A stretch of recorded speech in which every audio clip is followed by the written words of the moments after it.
खरं तर विधानसभा निवडणुकीच्या पार्श्वभूमीवर आज संपूर्ण महाराष्ट्र राज्यात ज्या आहेत त्या निवडणूक आहेत, त्यातच आपण जर पाहिलं तर मुरबाड मतदारसंघ हा खूप महत्त्वाचा मानला जातो। आधी त्या मुरबाड मतदारसंघाचे महायुतीचे उमेदवार किसन कथोरे जे आहेत ते आज त्यांनी सकाळी सहकुटुंबासह त्यांनी मतदान नाही केले। आज आपल्यासोबत ते जोडले गेले आहेत। सर, आज तुम्ही सकाळी सहकुटुंबासोबत मतदान नाही केले, काय प्रतिक्रिया आहे?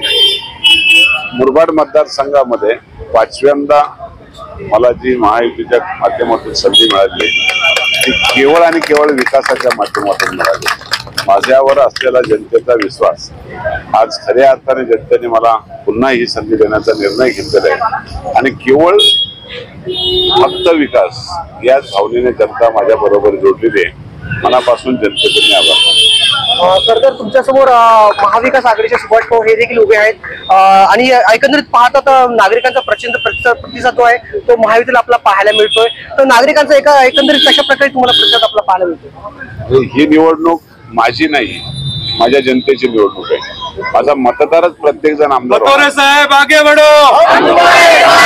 निश्चितपणे इथं प्रत्येकाला वाटतंय का मीच आमदार होणार आहे, त्यामुळे तो स्वतः उतरलाय, त्याला स्वतःसाठीच मतदान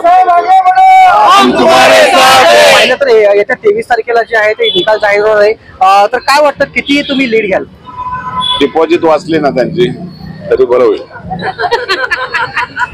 मला त्यांचा सत्कार करता येईल, मला त्यांचा सत्कार करता येईल। तर हे होते महायुतीचे उमेदवार किसन कथोरे यांनी जे सांगितलं की त्यांची डिपॉझिट वाचली तरी मला त्यांचा सत्कार करतील असंही त्यांनी विधान केलेलं आहे। तुर्तास इतकेच व्हिडिओ जर्नलिस्ट अनिकेत सोळसह राहुल साळवे, ठळक वार्ता, बदलापूर।